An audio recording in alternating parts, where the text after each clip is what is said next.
Hello, everybody, and welcome to a very 1960s episode of Bloody Good Horror.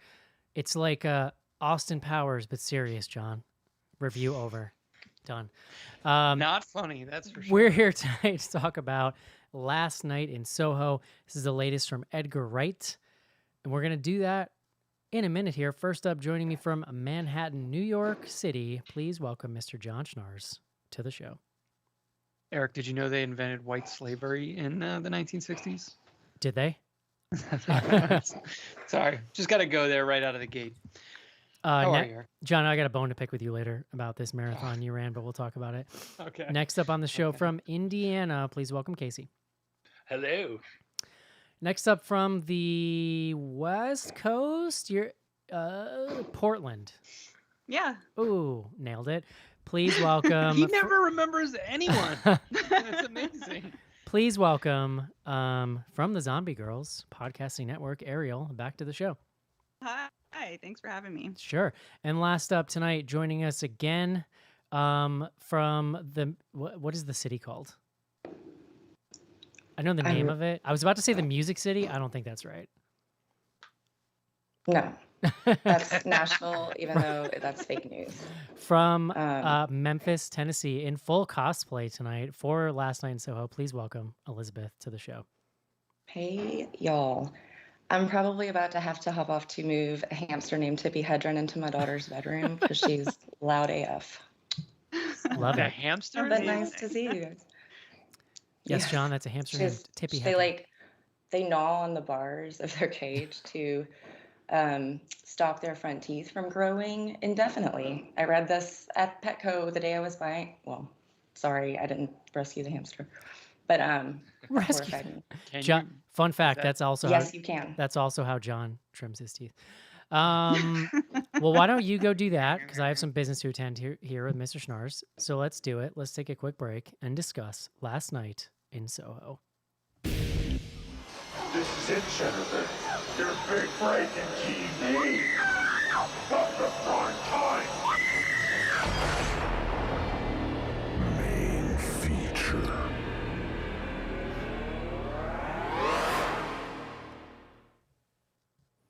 Soho, John.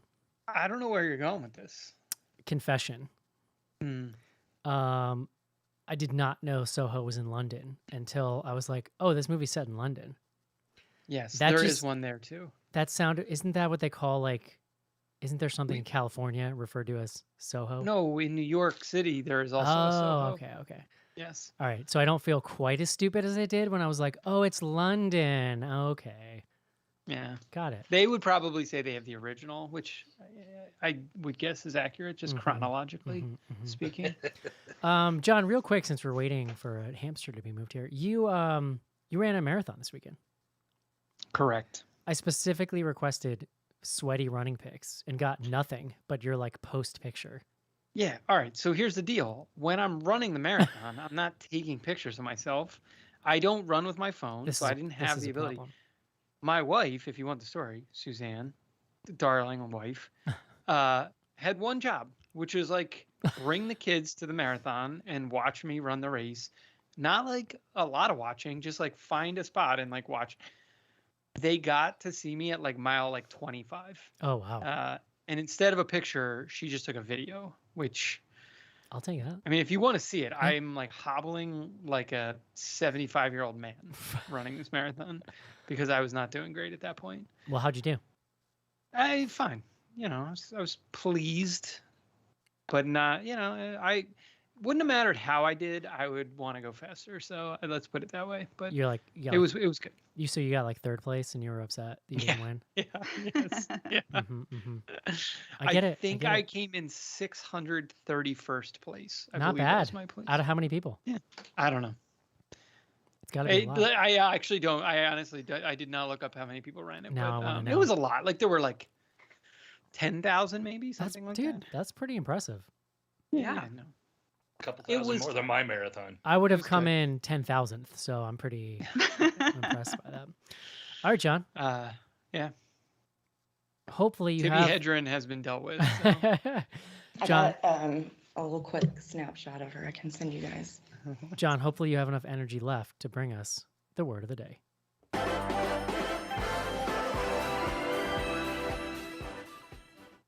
Do you carbo load for the word of the day, John? Eric, you'll be pleased to know I'm back on the sauce. So Oh, I've been good. carbo loading in liquid form. I was This worried. afternoon. I'm not gonna lie, you kind of you sound to me in that way that I know when you've had one drink, you sound to me like you're in the sauce. I was gonna say I've had 1.5. So, but after a couple weeks off, it gets you. Today's word, chiffon. Mm. We did not plan this ahead of time, but it's chiffon, chiffon, a light sheer fabric typically made of silk or nylon.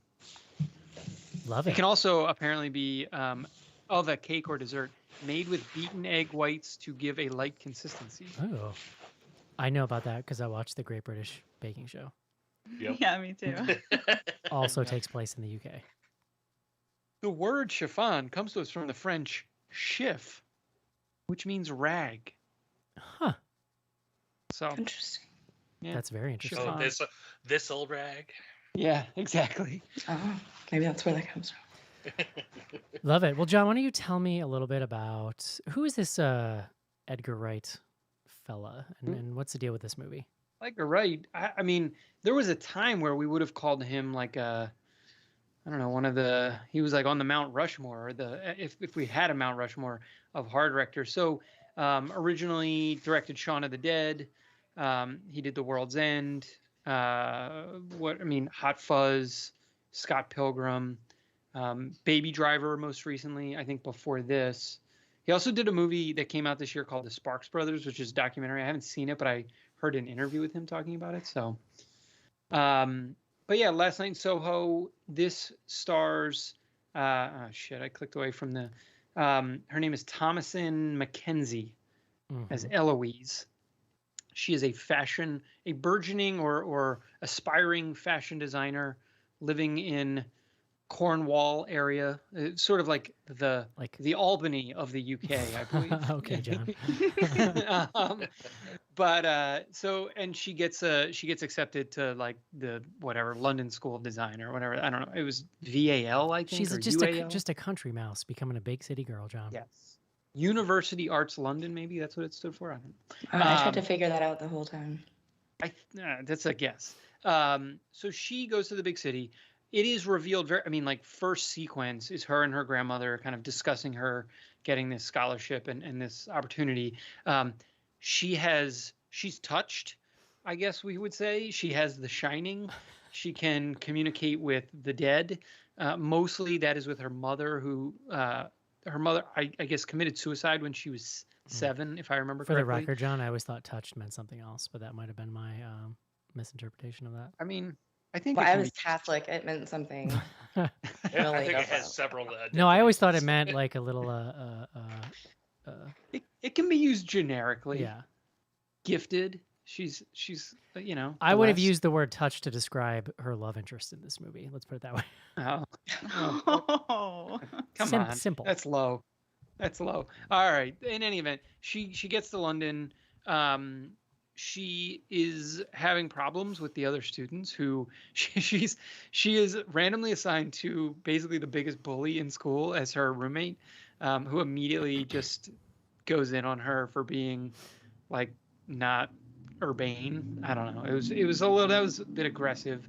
And so she decides to get a room on her own that she's going to pay for with cash.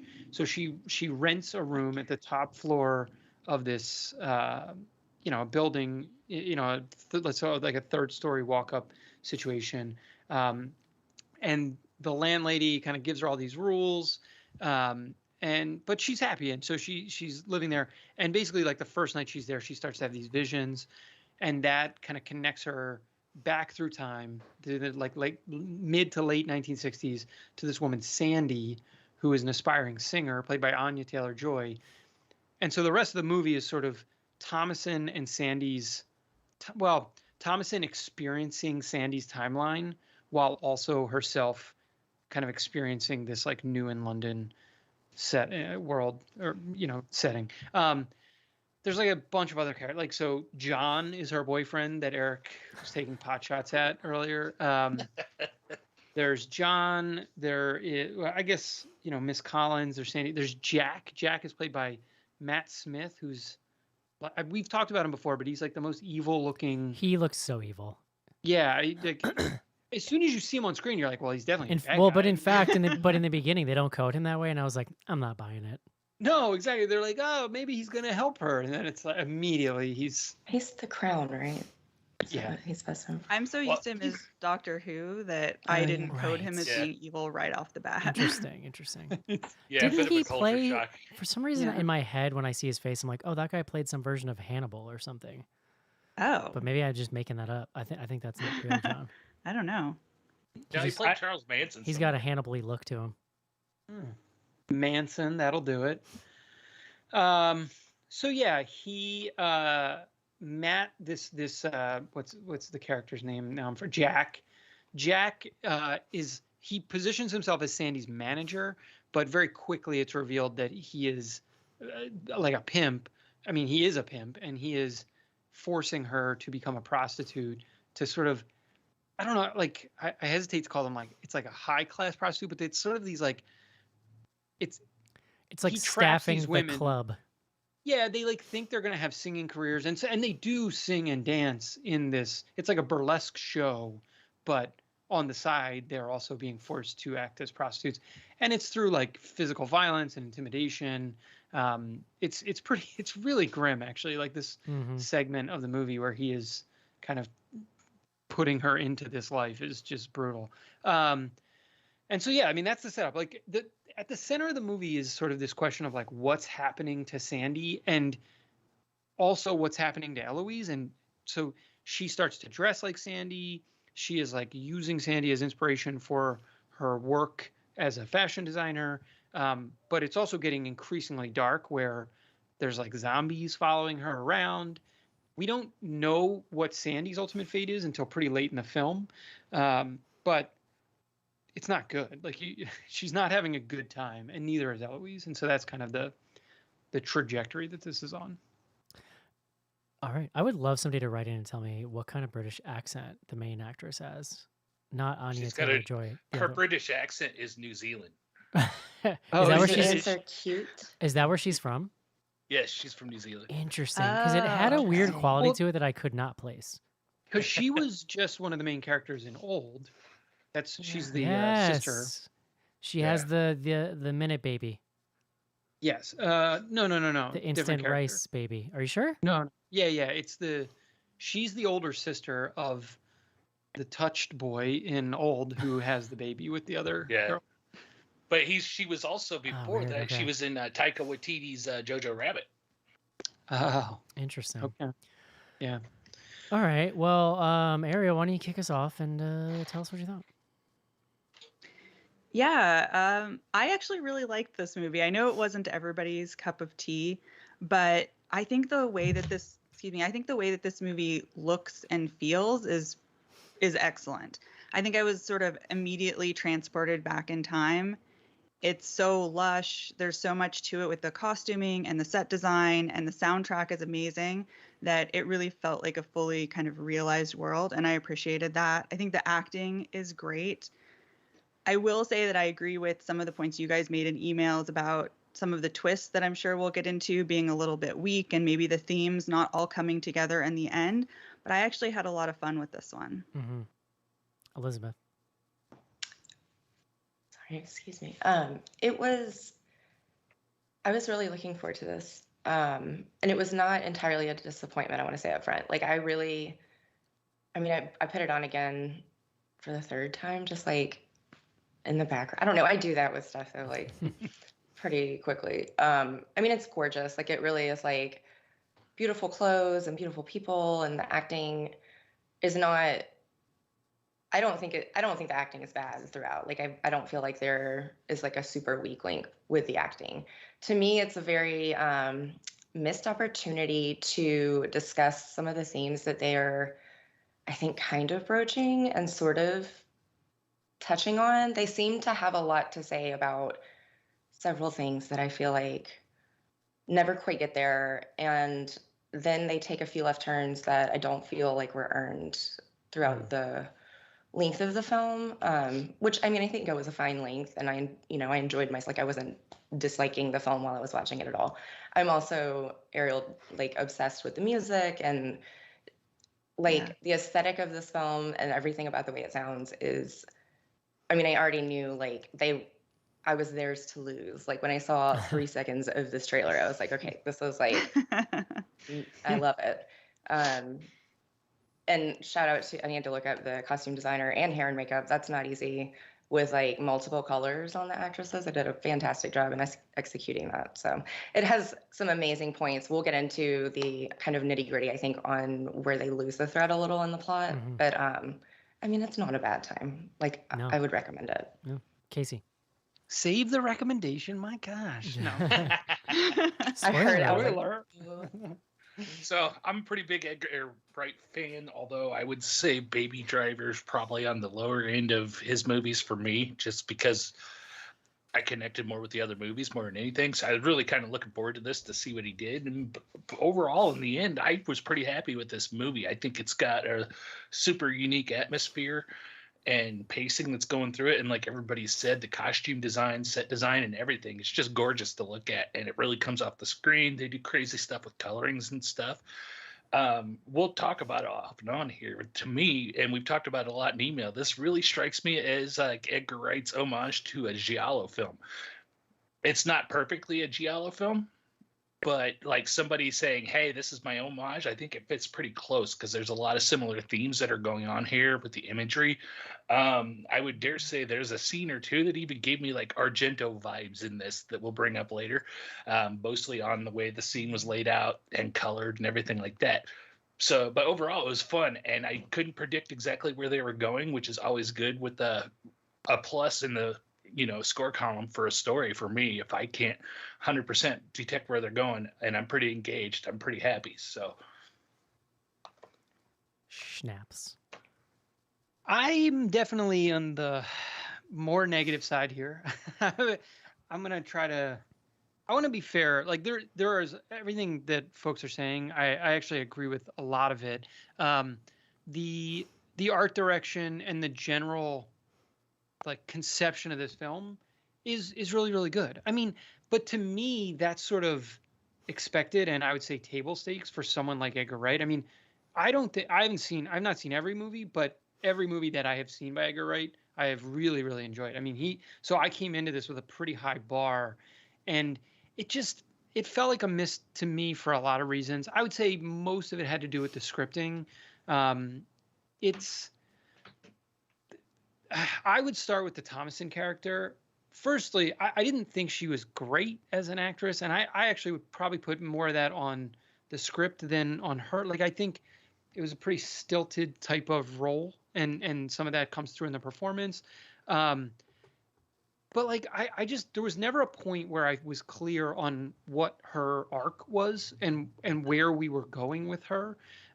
She is basically a victim for the whole movie, and sort of a victim of her own mental illness, if we want to go in that direction, or of her shining and like the demons that it was bringing forth. I think too, I also just had a problem with the fact that like this main relationship that's established between Eloise, the main character, and then Sandy, the Anya Taylor-Joy character, it feels really arbitrary, right? Like, so, Eloise, the setup is like Eloise loves the 1960s, and that's established sort of early on in the film. I mean, from the first scene, she's listening, I can't remember what song it is now, but she's consistently like listening to a record player, these old classic records. Her grandmother lets her take all of her old records to college with her. So she has this sort of almost like fetishization or fetish like relationship of the 60s. And then for her to land in a place where she rents this room that turns out to be the same room that the Sandy character was in, decades before. And so, I don't know, it's just like a convenient link to a thing where she already had this, I don't know, like it all kind of like fits like too neatly, but isn't really explained in any way. I don't know. Like, so Also, like the mother, like, what does that have to do with anything? at Well, some yeah, point? her mother being lost, that was kind of just like a setup to her having these I abilities. mean, but is that a I don't full know. on red herring at some point with the direction it goes in? Like, Well, so the way they set it up, like the Okay. mom references that, sorry, the grandmother references that the mom had the same types of problems like and multiple times, yeah. yeah. So I don't know, like, but again, like all that stuff is just kind of layered in there. Um, so I don't know. It just never really, like, I agree. Like, I actually loved all of the stuff that was happening in the 1960s from a set design standpoint. Like the story, I was somewhat joking, but also like pretty serious. Like it gets really grim, and there's not ever even like a clear direction of like who is the sort of primary, like who's the tie in for the audience to like root for, and through their actions they're changing the course of this film, because for Eloise it's just like happening to her Right. There and isn't, around she her. never develops like, which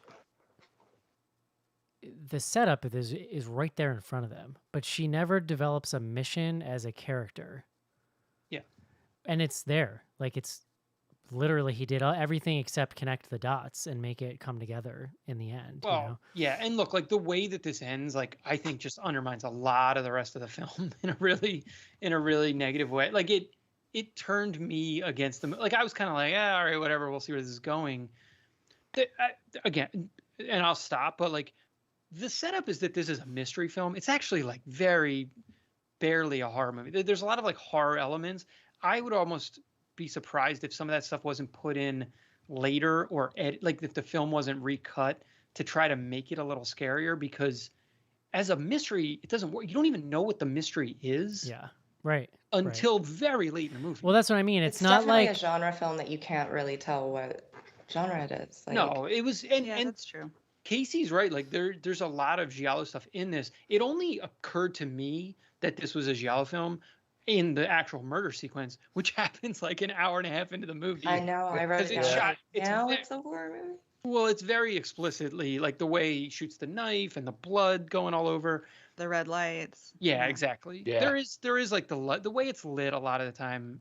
It whatever he earns it, and there is homage there, but it never goes all the way there, and it certainly doesn't go there. The level of like violence and like usually like kill sequences that you see in a giallo film, the way those kill sequences are shot, there's a lot of like first person in those movies. Like I don't know, it didn't like there check are any no of the other real boxes like until there's later no in the film. stalking, there's no like slash, no. it's more like I feel like that's is it kind of in right now to be this like new wave giallo kind of I think movie? it's in for I mean, maybe people on the Malignant did it I think too, it's in right? for people on Malignant the did it. internet to be Yeah. like it's But- GL. It seems to be a trend that I The feel other like. thing- Yeah, no, you might be right. Giallo films are also detective movies. Like they are. Right. Yeah. The main character is usually. And a she's detective. not a detective. Like, No. I mean, she becomes one later on when she goes to the library and she starts trying to figure out. Yeah. Girl, I'll who give it to murdered you, fine. Sandy, She has the but- 90s. Like, And she's solving a we mystery. talked about this And she is on- trying to solve a mystery this whole time of like what's going on. But I'll grant you that it isn't a typical giallo film in that sense. I think the way that Yeah. they made it look, the way that things are lit and shot, the way that the one death by car happens, how sort of grisly and sudden it is, that felt very giallo to me Yeah. too. And just the fact that it's this young girl or young woman, excuse me, who is coming to this new school, an arts school, and trying to find her way, and she's being bullied by more senior students. I mean, that all feels very Suspiria Suspiria. too. And it Yeah. feels European. Yeah. Well, it is European. I know, but, They're in Europe. but it distinctly has that John, feel like those movies used to. They're not in the Yeah. European Union anymore, John. No, that's true. Although They- That's true. And I don't know that there was one at this point. I No. don't know, when was the Treaty of Versailles? When did that happen? And I think I'm in the middle somewhere.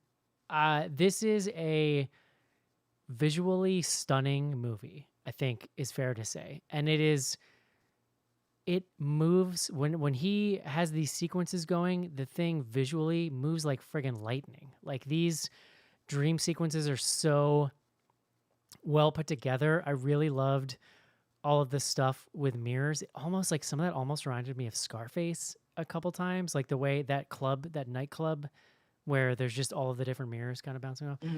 Mhm. And that stuff is fun. Like even right through to the end, it has a visual flair that I think really, even as things get a little wonky, it kind of keeps you in it, at least in a way that it's entertaining. Like I don't think this movie ever gets boring. I do think it's really wild. You go about an hour in without any hint that it's a horror movie.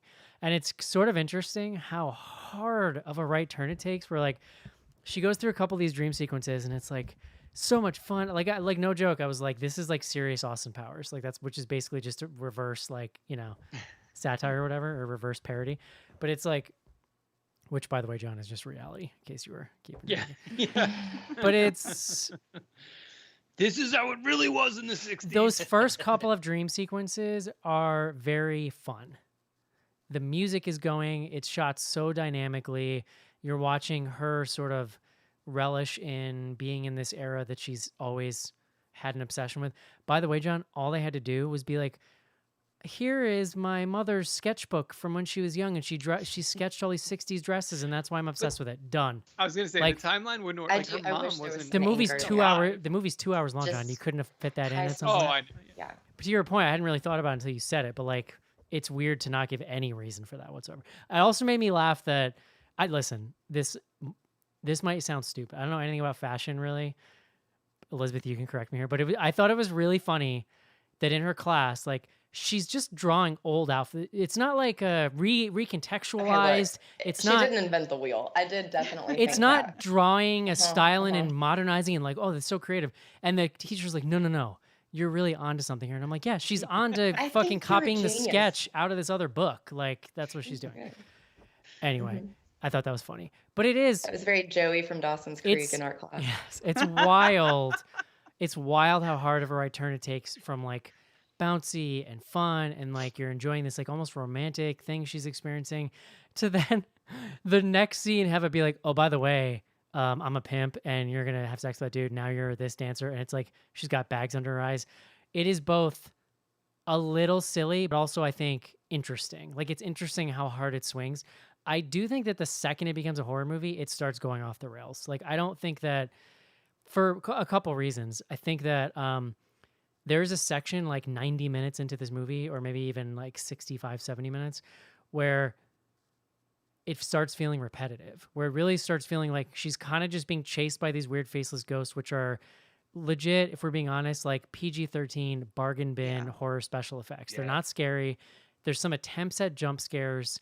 That's to where you're talking about, John, where it almost feels like somebody was like, guys, this needs to be more of a horror movie if we're going to sell And it why this is way. it used to such a the volume of these Yeah. ghost zombies? It's absurd. So There's a they point, I show mean, them this- for way too long, and the fact that there are multiple scenes where she's seeing them and other people, of course, can't, and so she looks crazy to them and goes, running out of a room for no reason. I think you can do that once, and it sort of sets the scene for you and helps explain other people's reactions to her. But you can't use it over and over and over again. I think what's Yeah. And missing is her.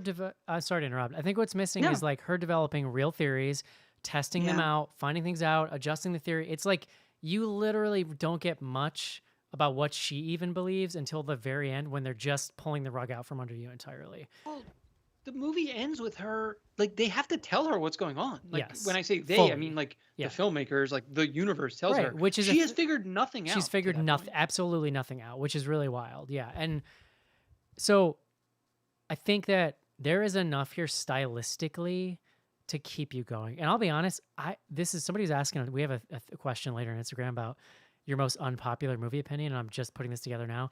I don't like Baby Driver. I think the plot and motives of everyone in that movie make zero damn sense. Like I remember watching that and just being like, I don't know what this is. Like I guess it's I gotta flashy. watch it. I've never seen it. That's but- closer No, to what I neither was have I. thinking. But I too. think it actually tracks with a lot of the same problems with this movie. And I think that whenever we're dancing around it here, so I'll wrap up here in a minute, John, and then why don't we just roll into what the like twist is? Because I think what we're all talking about is that when we're talking about wasted opportunity, is that there's a very, John, you said bleak, I think at some point. It's like a very real, very grim thread that runs through this whole movie about the way that this woman who just wanted to be seen and perform and find fame and whatever is basically chewed up and used by this like male dominated system that she's in, and she's just full on like tricked and brought in this life unknowingly, and then she's stuck.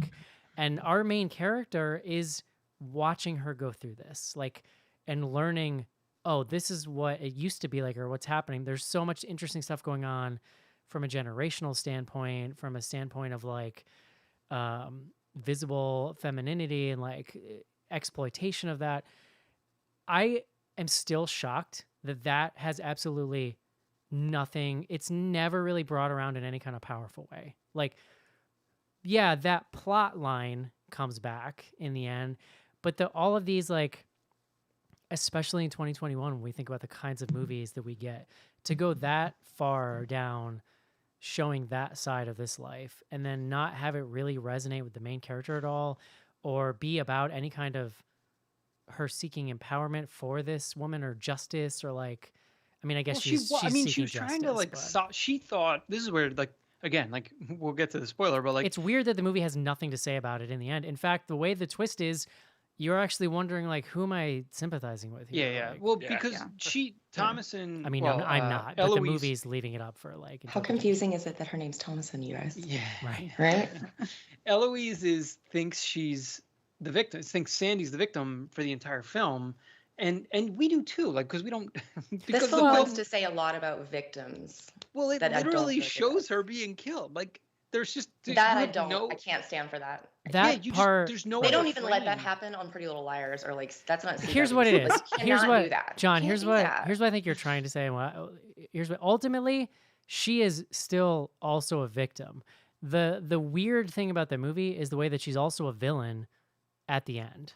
Yeah. Spoiler Well, sorry. alert. Like, Yes, that's that the is- part that where the is where I movie was feels getting- confused. There's to no me. redemptive arc. No, but what I was Right. getting to is like, well, what I was responding to is like, you mentioned like Eloise didn't, she was like living this life, but she was trying to like save Sandy. She wanted to like rescue her memory. That was what I think was driving her. That's why she wanted to like find her in the library.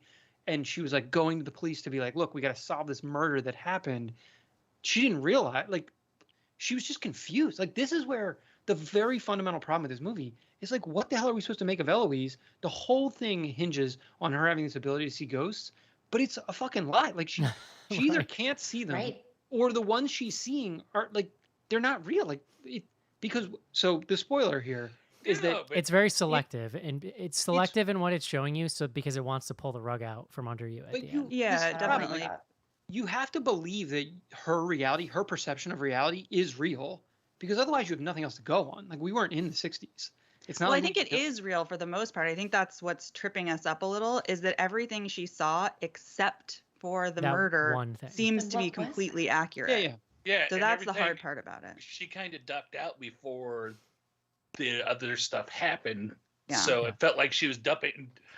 Time is a flat circle, and It's if you true. look at the parallel lines, but like that timeline's going on, she's kind of diving in and out, so we're missing parts of it in between there, right? Yeah. John, But She's then dipping how do in. you explain her seeing the murder? Like, I have a guess, but like, I'm curious, like, I- how other people rationalize it. Can we drop the spoiler alert here? Yeah, Yeah, John, yeah, can you yeah, just yeah. explain, So- or someone explain what happens?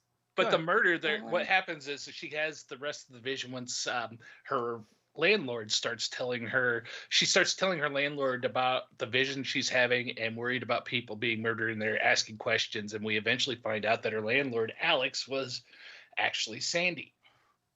And there's a long history of Sandy after she was torn down by this guy Jack and forced into this lifestyle that she couldn't take it anymore, and she started taking it out on her Johns, which then led to a long line of murders happening in the house. I'm just gonna say this: there's too many in the modern version times of this movie. There's way too many random old people that we're supposed to be guessing who they are.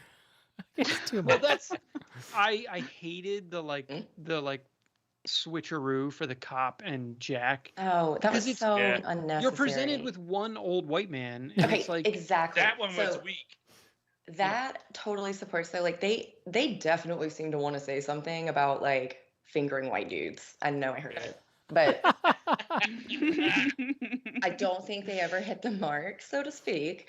And that just makes no sense. And totally, it's like distracting in a way that like I kept thinking about that character after that, like, and then sort of being like, wait, so But Was isn't he it good or bad? Does it matter? Yeah. I mean, I Right, think right. maybe both. It's like he wanted to solve these murders and he wanted Right, to but this perhaps movie, help these women, but he also clearly was a lech and He's maybe so very he's inappropriate with women. he's so skeezy in the flashback, and that's why it's confusing when they're Yeah. yeah. yeah. But also, I think somebody in the bar tells her to like watch out for And him. then everybody's like, "Oh no, this pillar of it's society," just and Right. she's right. like, The Yeah. second that dude's dead, they're like, "Oh my god, like the effing John Pope, Lindsay." like the Pope just got ran down in the middle of the street. For real though. But This what like as I grizzled was saying, barmaid is like, "Oh, we loved him." That's was why talking that's before, where though, with the I flashbacks. that's a really key point where the movie to me is confusing about what am I supposed to be thinking about these people. Go back though to that flashback and the big twist reveal, and John was saying how would I explain that she saw that murder? I assumed that we just didn't see the other angle when it looked like he was getting ready to stab her, Yeah. where she actually caught the blade with her hand because she showed she had the scar on her palm, right? No, that's exactly it, I think. Yeah. Okay, Yeah. well, Well, if that's true, my mind's blown. my I'm not reading even was gonna try to be cool. my reading was more that she was like she actually doesn't see dead people. She like reacts to like the energy in the room and the like world and Yeah. like the energy and because there's a line late in the film where what's her name, Diane Rigg, Ms. Collins is the character, It's the landlady who is revealed to also be Sandy, says to her like, oh, I did die in that room and like he Yeah. killed me or something, like he killed me. No, And so her young self died. No, well, yeah, but that's what I keep wanting to call her Thompson. That's what Eloise was seeing, was what the Ms. Collins like felt. Like she was seeing the like The emotional or the like the manifestation of personification like yeah, yes, exactly, Yeah. of like the emotion. That's where I That's was. I interesting. feel like. But Yeah. I could see that, but I do remember them making a point to show the They scar did. on Diana Rigg's They hand totally and did. her catching Yeah, the blade. well, because they do show you that version of it later in the Yeah. movie where Ah. it's just I don't know. It felt like such a cheat to me. Like Well, watching it in real and time, I was like, "This is honestly, it's kind of crazy to see a movie so meticulously visually put together that then does this kind of stuff with the plot. It's almost like, how does that happen? Like that's just wild. Because it Well, and clearly an enormous amount of thought put into not just how it's shot, but to like what Elizabeth was saying, the entire aesthetic. They nail it, and it looks so Yeah. good. But isn't like Ellie like the classic unreliable narrator, and that's why she's jumping around and why we're stumbling around with her because we're discovering it as she? I mean, that's a pretty classic trope, but I could see. That's a good point. I'd be curious though as to if you think there's reasons that they didn't stick along to that. Dude, this movie is a You know real. what I mean? This movie's a real lesson out there for young ladies. Do not take drinks from people who straight up hate you and bully you, for starters. Yeah, no kidding. Or strange, creepy old ladies. So wait, do you think she? Because like it was still unclear was to me that she implied? got dosed. It was implied, yeah. Yeah, So, but thought it was- I But think- again, like who I knows? think that was just a setup for us later because she does get dosed by Miss Collins. So like Right, another yeah. Oh my goodness. another I'm BS. tired, y'all. another I don't BS like think I red. don't think the blue drink I think they were just like being kind of like dicks to her, but also like really did want her to like Another, hook up like, with that John guy. red herring. Yeah. Which can we talk for a beat about this guy, John, who I just think is he's- both the only. I just find it interesting. He's, I mean, he's pretty much the only person of color we see Mm. for the whole film. Yeah. And his name. I mean, it can't be an accident that his name is John.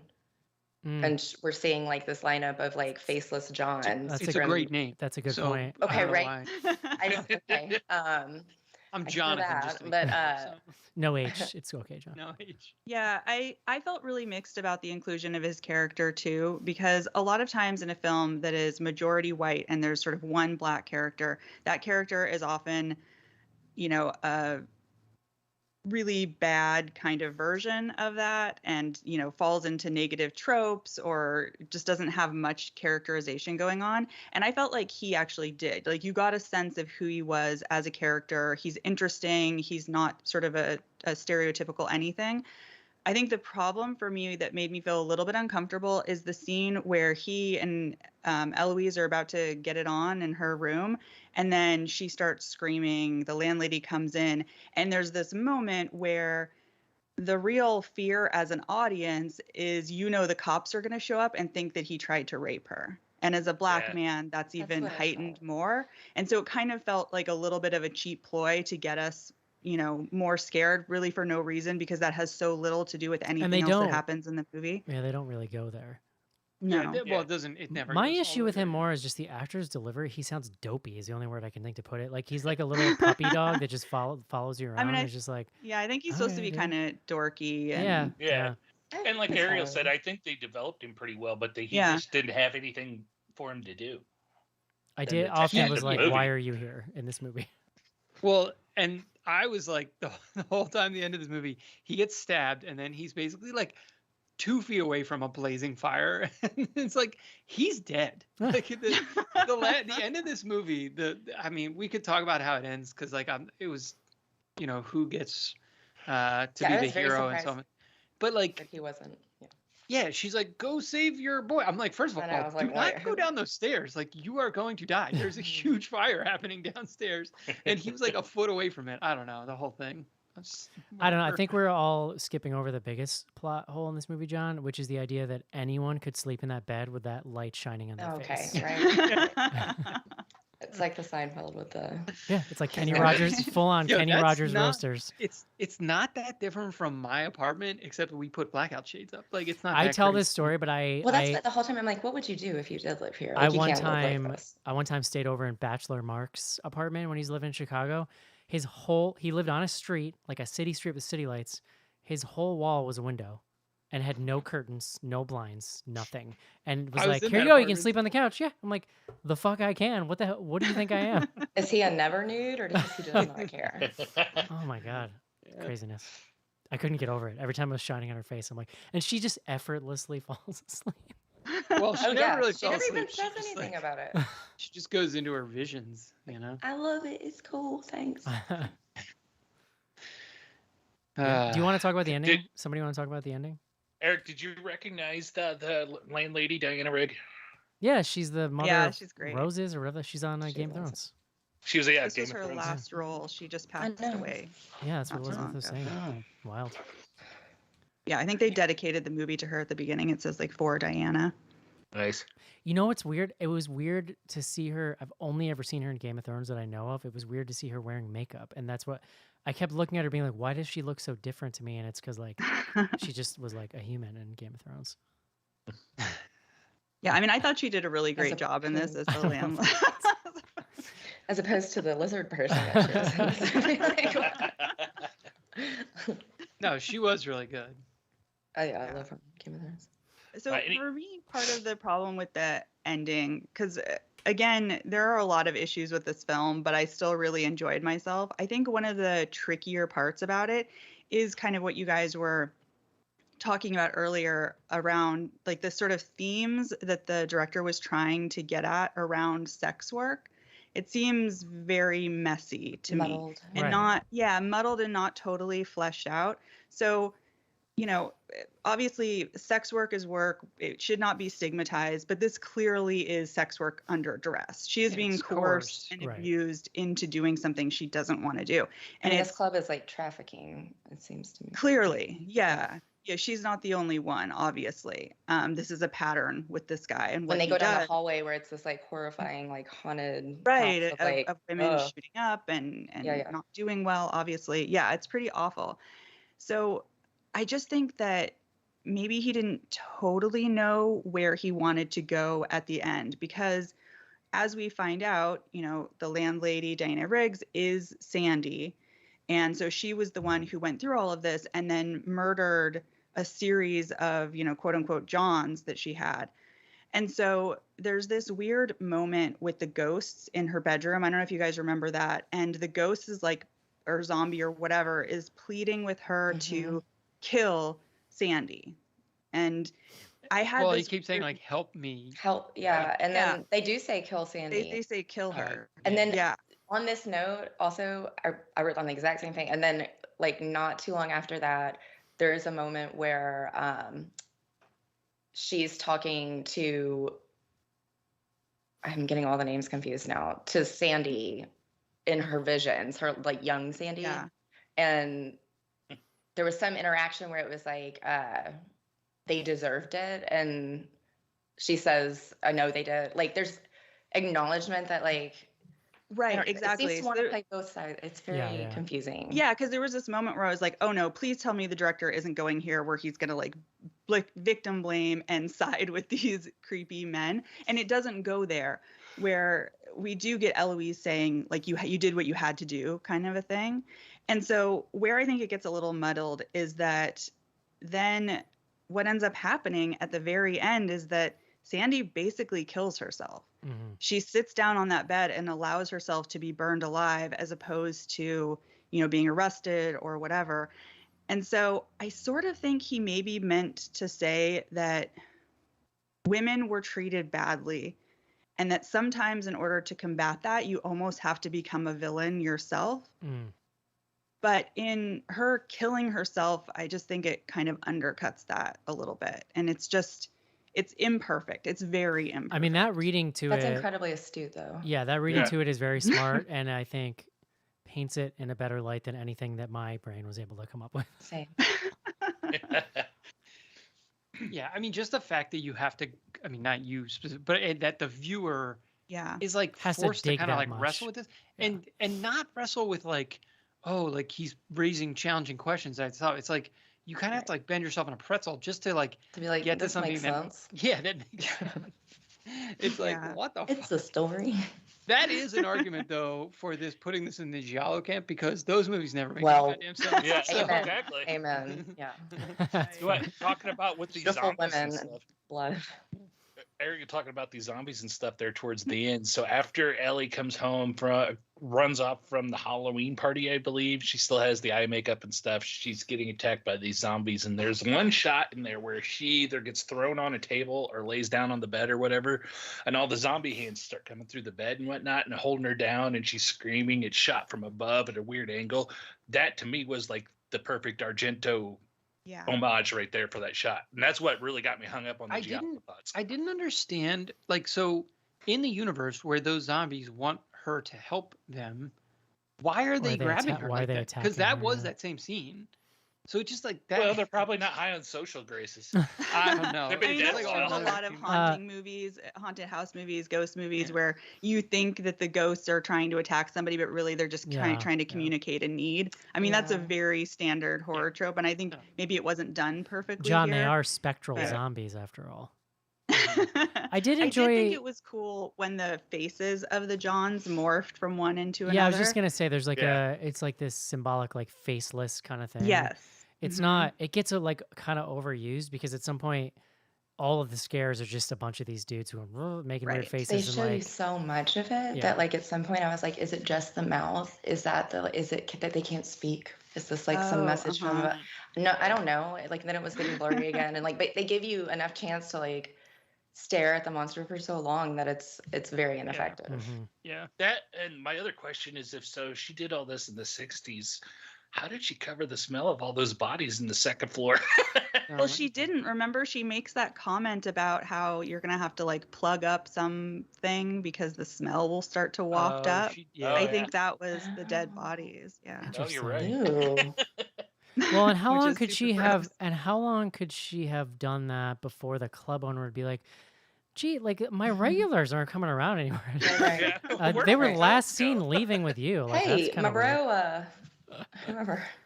Right. My friend Rapey Andrew McRaperson was- over here, like he's missing, and yeah. Yeah, haven't seen him in a minute. I haven't seen Louis Vincenzo in a month. It is crazy, like the hard swing. Like they go so hard down the like romantic musical well when the two of them meet It's each La La other. Land. It It's feels such very. a hard ride. I mean, the whole movie feels like a musical. Even I mean, there's parts of it that just are kind of pretty musical, but even the way he shoots modern London, it all feels like a larger than life set piece, which I actually Yeah. really liked. I liked that vibe to kind of the whole movie, like He's that. so close though to like what he did in Baby Driver, where there was actual meshing of like the choreography of movement and blocking the scenes and the music. That to me, I almost wish he would have like just done that Fully in this film as well, because committed. it's a more sort of, I guess, like visceral experience with something that's going to be so lush, where I think we're discussing that it like falls short. It might that would keep me in it. Sure. I never actually saw Baby Driver, so I don't know how that worked. The driving I- stuff is cool as hell. It's just the rest The of music. But I it. do think that scene where they're dancing in the club in the beginning, where every time there's a spin, it changes, who Yeah. he's dancing with, That is and the way they see themselves in the mirrors. I think all of that worked really well with the music. And the other genius just of the way that he did the soundtrack is that obviously he picked songs from that specific era, that sort of mod 60s era that he's trying to reference, but he picked songs that are fairly recognizable, I would imagine, to most people. So I think everybody's heard Downtown, World Without Love. Everybody's heard The Who or The Kinks. Like, we know this music, so you're instantly kind of transported to where he wants you to go. I knew I some can't of hear it. Downtown without thinking about Seinfeld. though, Seinfeld. so it's- Yeah. it's Multiple subtle. Seinfeld Yeah, it's tough. references in this shit, Yeah. in this movie, John.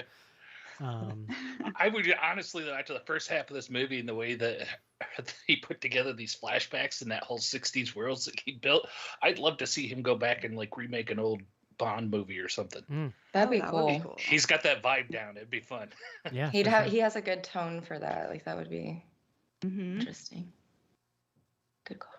Anything else? And I do think that the theme that worked the best for me, that was maybe the most cleanly done, was the idea of sort of toxic nostalgia. She's in love with this Mhm. time period. She thinks it's so beautiful. She loves the music and the fashion and the hair and Right. everything. But then when she actually comes face to face with the realities of how a woman would have been treated at that time, she's like, oh shit, this is dark. That's such a you good know? point. And then the point you could Yeah. argue based on that the point at which the movie takes that hard turn is where she just pokes at it enough to start to like see the reality.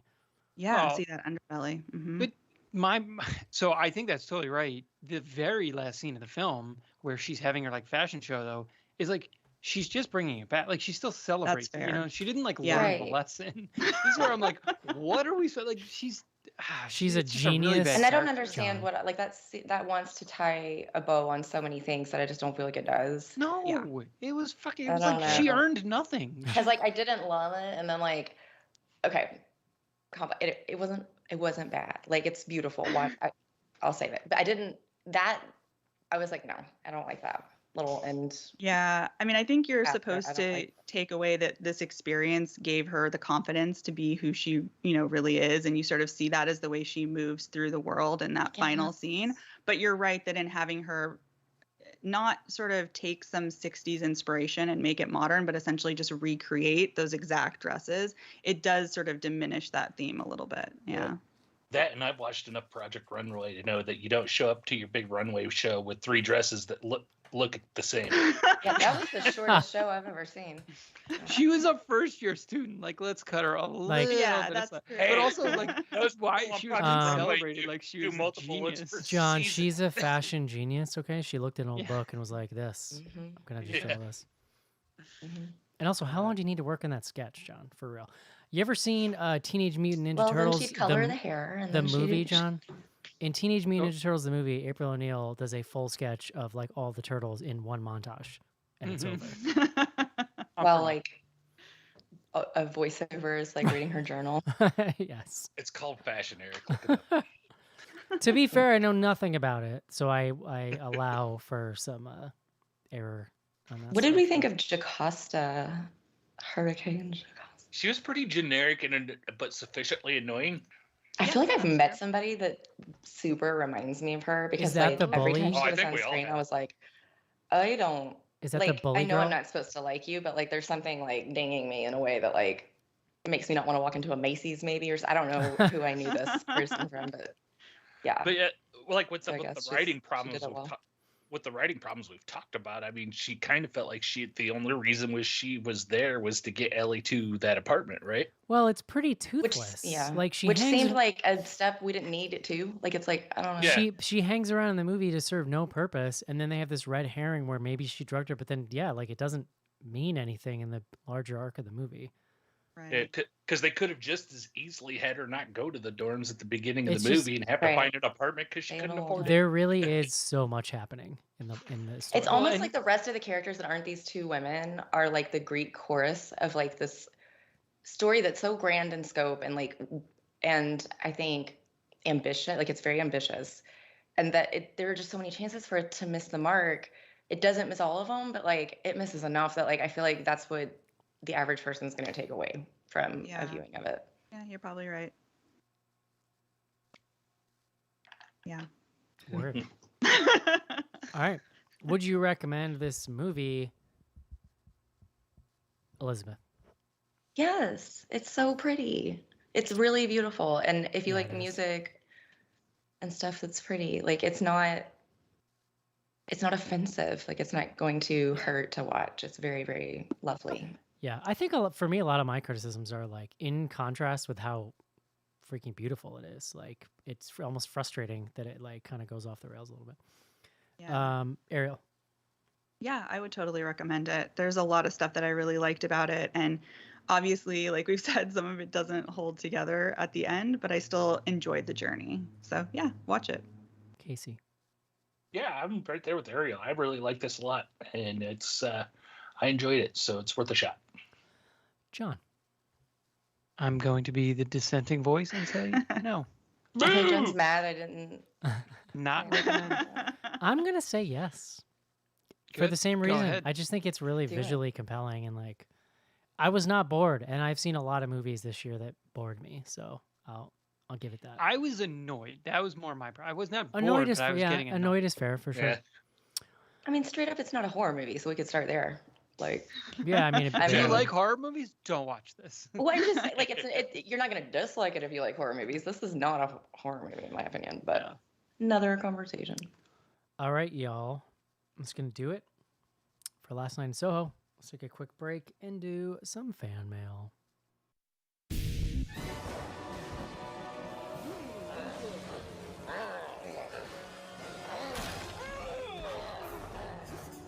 Nasty weather got you little monsters uptight. Make it a blockbuster night.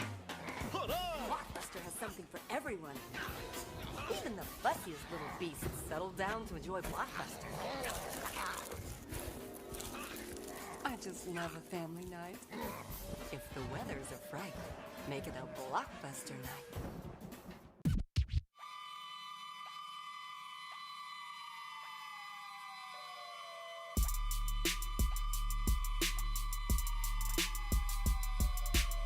Hey, I'm Lisa Zane from Nightmare on Elm Street, and you are listening to Bloody Good Horror.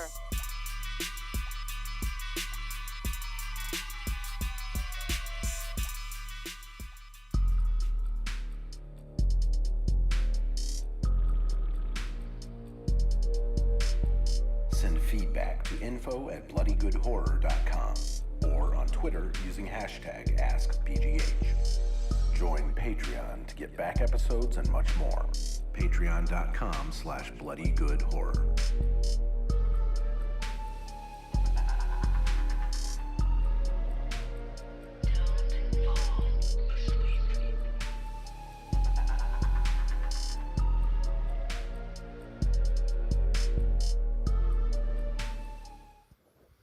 Lucky for me, John, I don't have to worry about falling asleep because there's a goddamn red light shining in my face all night.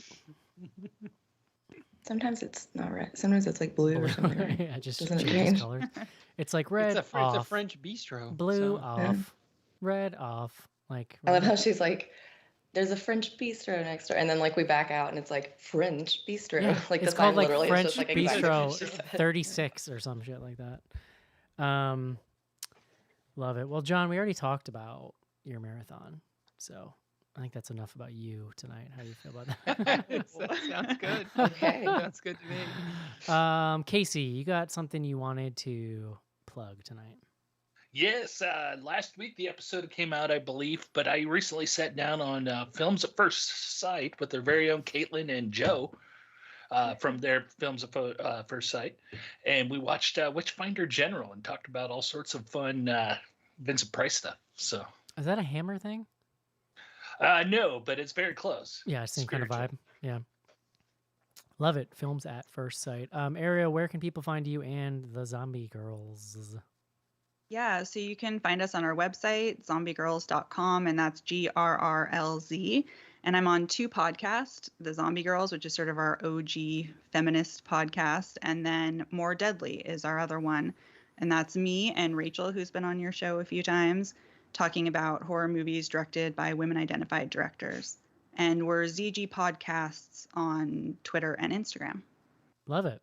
Yes, you and Rachel have now been on a bunch of times, making me feel Yeah, not it's smart. been great. And it's awesome.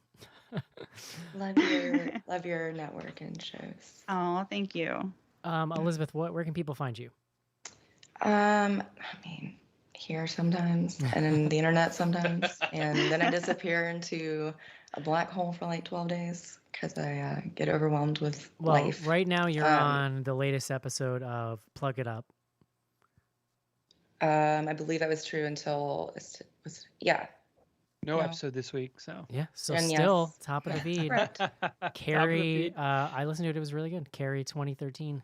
It was super fun. I was really psyched to get to go back to Carrie with her. Yeah. Yeah, you and Caitlin have such good chemistry on that show. It's always really fun to listen to. Oh, thank you. That's so sweet. I agree. Plug It Up. And also, so on social, what are you? And people can see, if they don't have the live feed tonight, they can see your cosplay on there too. Yeah, I'll post a pic. It is at Final Girl Scout everywhere. So Love it. Instagram, Twitter, etc. John, December 1st, Classics feed on the way. All you gotta do is become a patron at any level, patreon.com/bloodygoodhorror. If you're already hooked up to the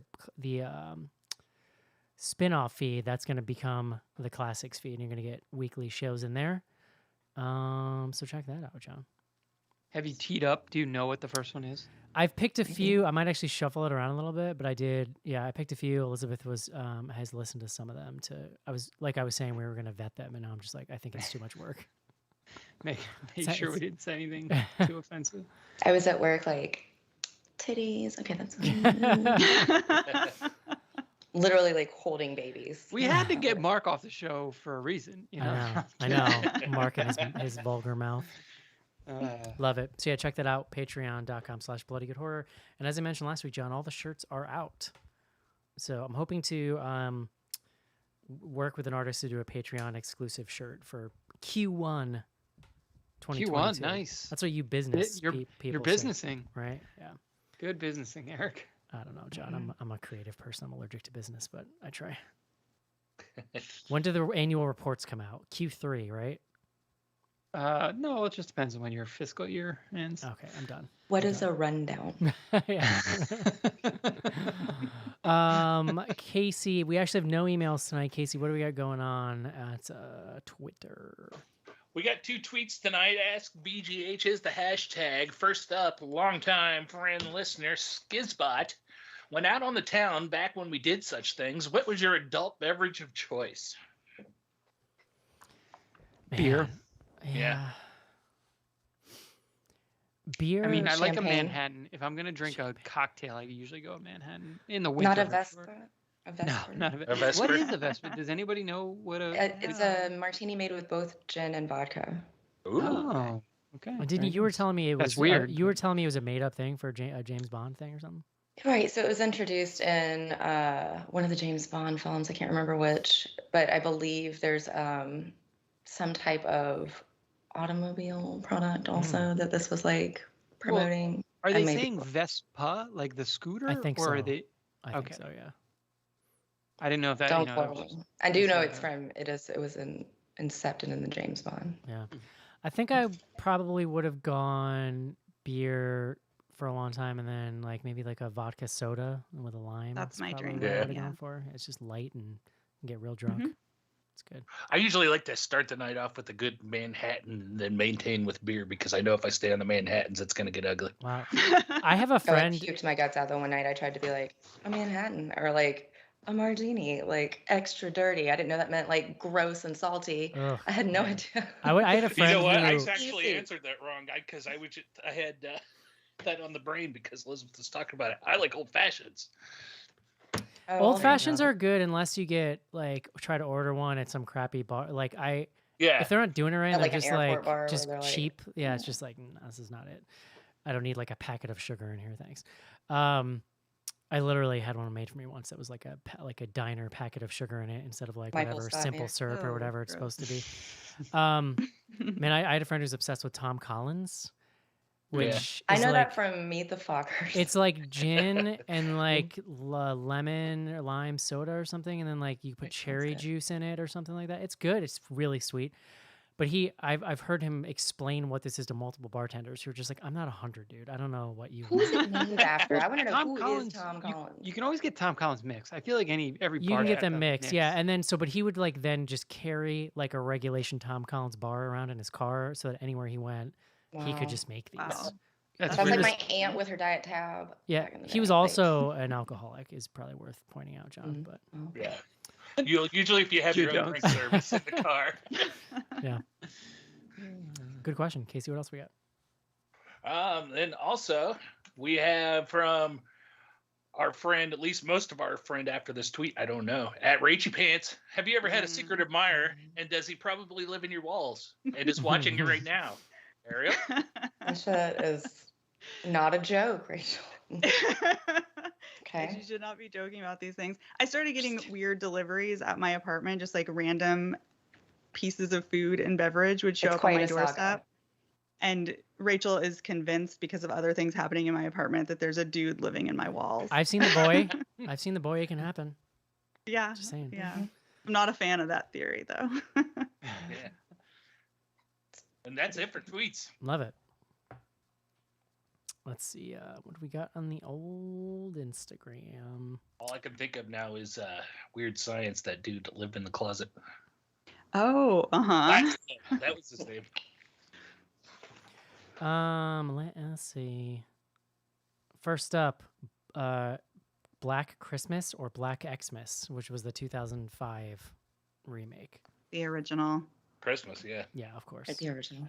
I am never s- saw the remake, You're not on but the I internet, heard you guys John. loved it. So No, I'm starting to see much in the way that I, John, predicted that younger generations would start to write think pieces about how the Star Wars prequels were brilliant. I said that on the show like 17 years ago and was friggin' right. Like it happens all the time now. People are starting to do the same thing with that Black Christmas remake and just like just be like, oh, it's a really like, no, he makes cookies out of skin for no reason in that movie. Oh, that one. Yeah, that Yeah. one is with Michelle Trachtenberg. Yes, that one for Ooh. the early mid 2000s or whatever. Yeah. That was blasphemous. I'm just saying And I there don't is what I care have that often learned, about John, remakes. what I've learned in my time on the internet, there is no movie that will not be intellectualized at some point by like a younger generation coming along and being like, well, yeah. I mean, actually, isn't that what we're doing here? it's fine. Yeah, we're trying to I sound thought that's smart on what the I- internet. Applied for. Best side dish for Thanksgiving. Corn souffle. Stuffing. Stuffing. I agree. What are we talking about when is this going in the bird? Well, Not ideally, but necessarily. it doesn't have It's to. coming to my house in a car from Aunt Jean. and what's in it? Corn. Well, that's so at ours we would have two. Mamaw would make one, and it would have the turkey in it, but she makes the white meat and the dark meat. Not everybody like that, so she would have hers on the right, and then Aunt Jean she would bring Had the hers on the turkey left. in the stuffing. Yeah, I kind of dug it. That's really that sounds good. Because then you can just like make a sandwich if we're going Ross Geller, like with it. Yeah, You yeah. can make your sandwich the next day and just have like your cranberry sauce on The one moi- side and the like moist put maker. this in the middle. That sounds good. That does sound nice. Yeah, I get gluten. Shout out Rayburn family I like Thanksgiving. sausage in my stuffing, and I don't like walnuts or like nuts. I don't really want too much like weird crunchy crap in there. Just like bread and sausage is good for me. I don't know if I've ever had stuffing with sausage. That It's sounds real- amazing. It's real good. That does I sound know. good. My Florida relatives put oysters in theirs, which is pretty good. Never had that. I mean, they're cooked. It's not like weird raw oysters. Like they're it's not bad. I don't know if I like that texture. That's not Thanksgiving. I don't know. I It's- love dude, oysters. But It's regional, man. Like Casey. not I've a never heard of sexy- corn souffle, but Casey, Yeah. it's Thanksgiving to Casey. So Oh yeah, it's good stuff. my the corn answer. souffle is fantastic, by the way. Let me just say. My answer is my mother's coleslaw, which is incredible and just becomes a condiment to put on anything else. So That sounds Nice. good.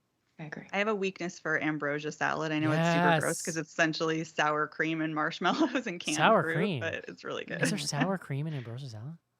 That's how my grandma always Interesting. made it. You mix the two together and you stick that in the fridge overnight, and they like melt together, and then you toss in all the fruit Man, that Horrifying. is the so next fun. day.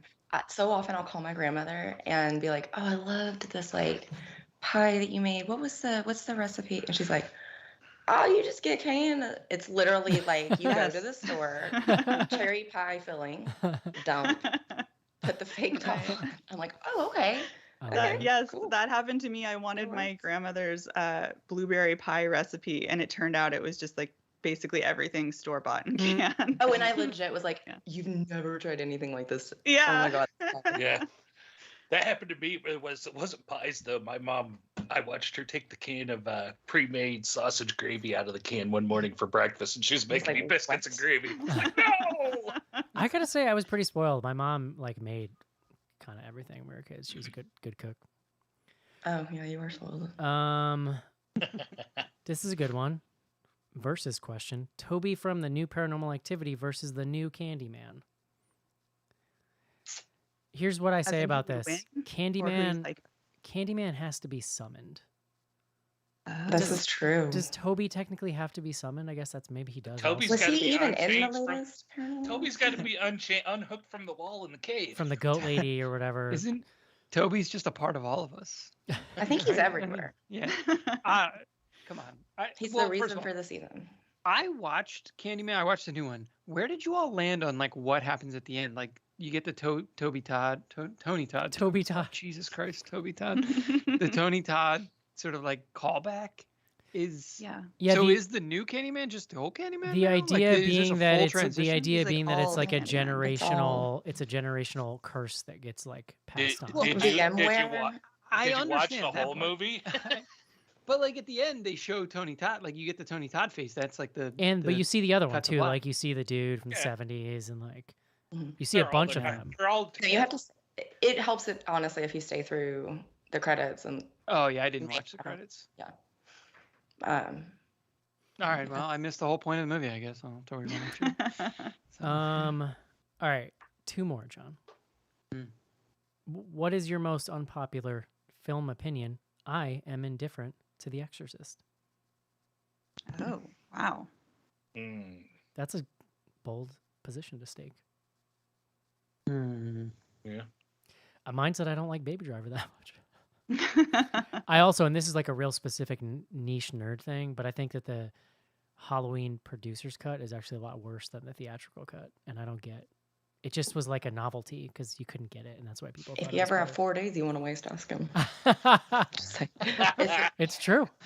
do you mean Halloween 1? They made a producer's No, cut of Halloween. the- Halloween. it is an 6 interesting story. Halloween 6 had to be chopped up because, Oh and yeah. partially because what's his okay. face died, and he was kind of needed for the sequel the way it was written, and so they did a ton of reshoots.